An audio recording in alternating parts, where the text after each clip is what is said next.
सावन में सोमवार के दिन जरूर सुनिए यह व्रत कथा। भोलेनाथ की कृपा से सब मनोकामनाएं पूर्ण होगी। सावन व्रत रखने का विशेष महत्व बताया गया है।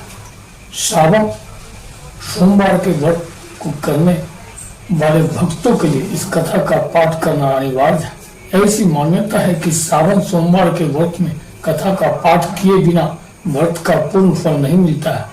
भोलेनाथ और माता पार्वती की विशेष कृपा पाने के लिए सावन के सोमवार के व्रत की बहुत महिमा मानी जाती है। इस व्रत को करने से सभी मनोकामनाएं पूरी होती है और अपार सुख की प्राप्ति होती है। ऐसी मान्यता है कि सावन सोमवार के व्रत में कथा का पाठ किए बिना व्रत का पूर्ण फल नहीं मिलता है।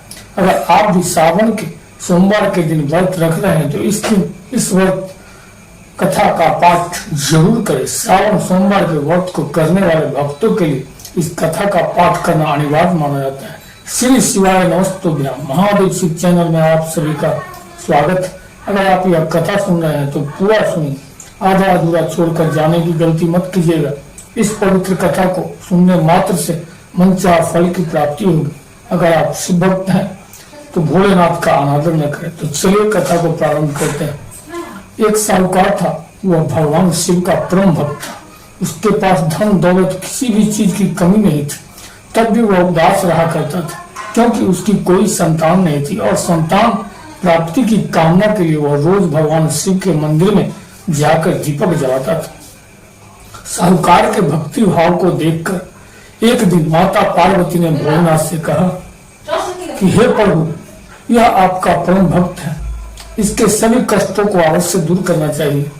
शिव जी बोले कि हे देवी, इस साहूकार की कोई संतान नहीं है, यही इसका दुख का कारण है। माता पार्वती ने कहा, हे प्रभु, कृपया करके इसे पुत्र का वरदान दीजिए। तब भोलेनाथ ने कहा कि हे पार्वती, इस साहूकार के भाग्य में संतान का योग नहीं है। अगर इसे पुत्र प्राप्ति का वरदान भी मिल गया तो वह केवल 12 वर्ष तक ही जीवित रहेगा। इसके बाद भी माता पार्वती ने नहीं मानी और बोली, प्रभु, आपको इस साहूकार को पुत्र का वरदान देना ही होगा, वरना भक्त क्यों आपकी सेवा पूजा करेंगे। माता के बार बार कहने से भोलेनाथ ने साहूकार को पुत्र का वरदान दिया, लेकिन यह भी कहा कि यह पुत्र केवल 12 वर्ष तक ही जीवित रहेगा। साहूकार ये सब बातें सुन रहा था। ये सुनते के बाद वह पहले की ही तरह भोलेनाथ की पूजा अर्चना करता रहा। वरदान के प्रभाव से 9वें महीना में साहूकार को पुत्र की प्राप्ति हुई। परिवार में खूब खुशियां मनाई गई, लेकिन साहूकार पहले की तरह ही उदास रहा और पुत्र की कम आयु का जिक्र उसने किसी से भी नहीं किया। जब पुत्र 11 वर्ष का हुआ तो एक दिन साहूकार की पत्नी ने पुत्र के विवाह के लिए कहा। तब साहूकार ने कहा कि पुत्र अभी पढ़ने के लिए काशी जाएगा। इसके बाद उसने पुत्र के मामा को बुलाया और कहा कि इसे पढ़ने के लिए काशी ले जाओ और रास्ते में जहां भी रुकना वहां यज्ञ और ब्राह्मणों को भोजन कराते हुए आगे बढ़ना। वे दोनों इसी तरह करते हुए जा रहे थे कि रास्ते में एक राजकुमारी का विवाह हो रहा था। जिससे राजकुमारी का विवाह होना था, एक आंख से काना था। उसके पिता ने जब अति सुंदर साहूकार के बेटे को देखा तो उसने सोचा कि क्यों ना इसे ही दूल्हा बनाकर शादी के सारे कार्यक्रम संपन्न कर लिया जाए। इसके लिए राजा ने मामा को बहुत सारा धन दिया। तब मामा बालक को दूल्हा बनाने के लिए मान गया। इसके बाद साहूकार का बेटा दूल्हा बना और जब विवाह संपन्न हो गया तब जाने से पहले बालक ने राजकुमारी की चुनरी पर लिखा कि तेरा विवाह मेरे साथ हुआ, लेकिन जिस राजकुमार के साथ तुम्हें भेजेंगे वह एक आंख से काना है। इसके बाद वह अपने मामा के साथ काशी के लिए चल गया।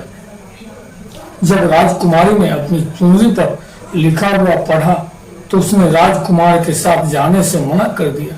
तब बारात वापस लौट गए। उधर मामा और भांजे काशी पहुंच गए थे। एक दिन जब मामा यज्ञ की तैयारी कर रहे थे और भांजा बहुत देर तक घर से बाहर नहीं आया तो मामा ने अंदर जाकर देखा तो भांजे के प्राण निकल चुके थे। वह बहुत परेशान हुई, लेकिन सोचा कि अभी शोक मनाया तो ब्राह्मण चले जाएंगे। और यज्ञ अधूरा रह जाएगा। यज्ञ संपूर्ण हुआ तो मामा ने रोना पीटना शुरू कर दिया। तभी भगवान शिव पार्वती उधर से जा रहे थे। तब पार्वती जी ने शिव जी से पूछा, हे प्रभु, ये कौन रो रहा है? तब उन्हें पता चला कि ये तो वही साहूकार का पुत्र है। जो पार्वती जी ने कहा, हे प्रभु, इसे जीवित कर दे, नहीं तो रोते रोते इसके माता पिता के प्राण निकल जाएंगे। तब भोलेनाथ ने माता पार्वती से कहा कि इसकी आयु इतनी ही थी, लेकिन माता के बार बार आग्रह करने पर भोलेनाथ ने उसे जीवित कर दिया। तब लड़का ओम नमः शिवाय का जाप करते हुए जीवित हो गया। मामा भांजे दोनों ने ईश्वर को धन्यवाद दिया और अपने नगर को लौटे। रास्ते में वही नगर पड़ा, वहां राजकुमार ने उन्हें पहचान लिया। तब राजा ने राजकुमार को साहूकार के बेटे के साथ बहुत सारा धन देकर विदा किया।